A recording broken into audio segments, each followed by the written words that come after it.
How's it going? It's a beautiful day. This is Pedro with Real. Just wanted to talk to you today about house hacking and how you can save money on your housing expense or even make money. So, ready? Here we go.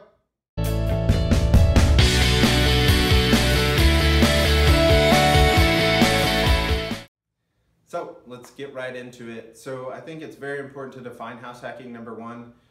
What house hacking is legally purchasing an investment property for a low down payment.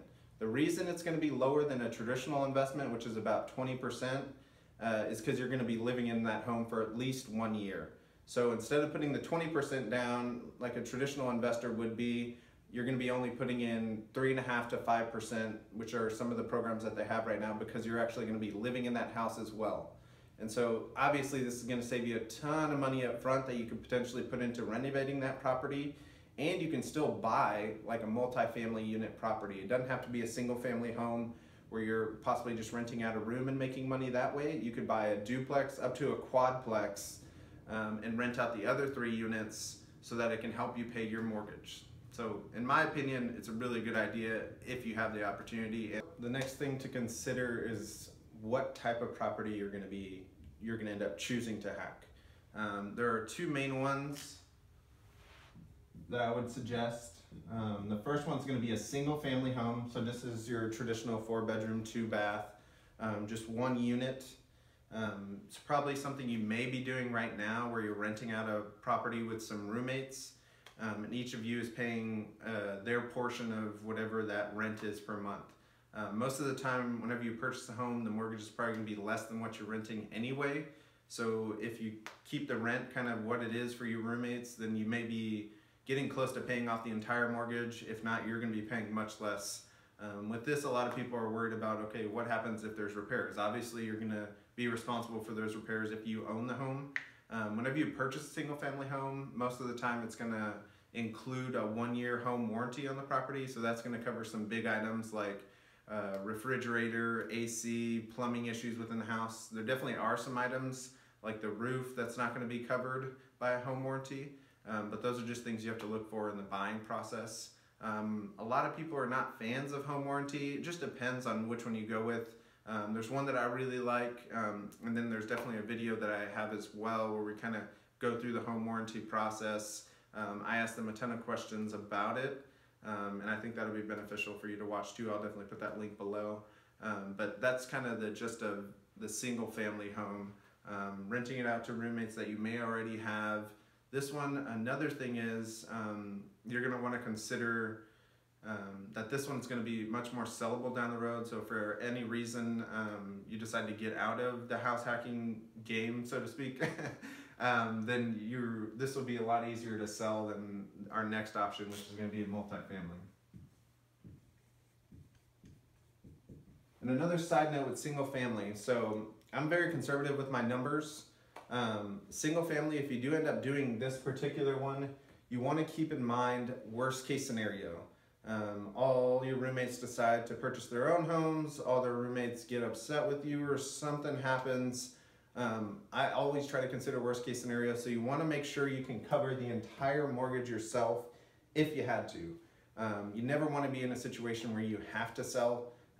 You're typically not going to get the most money if you're in that type of situation, because you're going to be giving up quite a bit, or you're going to be in a rough situation where you feel like you have to get out of the house, so you may not sell it for as much as it should go for. So definitely keep that in mind with a single family. You want to be in a situation where you can pay off the entire mortgage yourself if you had to. As far as going into the next option, the multifamily, so this is going to be your duplex, triplex, quadplex. What that just means is the amount of units on a single property. So it's going to be either 2, 3, or 4 units on the property. You would be living in one of them, like I said, for at least a year in order to get that lower down payment, the 3.5% to 5%. And then the other 3 you would be renting out. The good thing about this one is you're not living in close proximity. There's going to be either 2 kitchens, 3 kitchens, 4 kitchens, so everybody's going to have their own space. You may be sharing something like yard space or something like that, but for the other 3 units, you don't even necessarily have to know those people super well.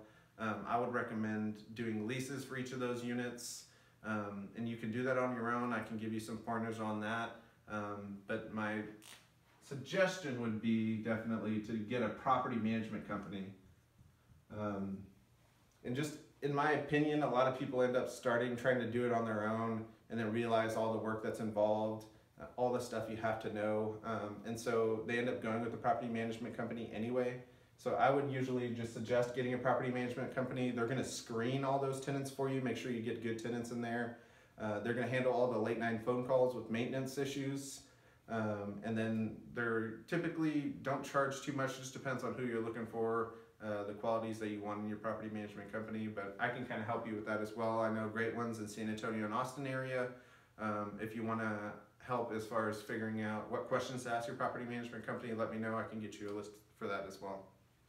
So finally, you're probably asking yourself, how do I find these? So I'm going to put a link for my app below. The great thing about the app is it allows you to look for single family or multifamily individually. You can just pick out those particular types of properties that you can search for. The cool thing is it also includes rental properties in that area. So you can search for rental properties in the area and kind of compare how much money you'd be able to make or save on your mortgage, or possibly even down the road, if you were to rent out all units, how much money you could make above what your mortgage payment's going to be. So download the app below. It also will allow you to ask me questions directly. So if you come across a property that you really like and you're like, can you analyze this for me? Can you run the numbers as far as the rental properties, what I could charge per room if it's a single family, and how rentable is it? Is it an area that rents pretty quickly? What are the days on market for renting? Because you're not going to want vacancies for too long.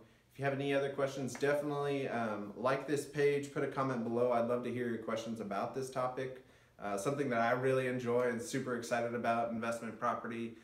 Definitely with able to get it at a lower down payment than the traditional 20%, I think is an awesome idea for you if you have an opportunity.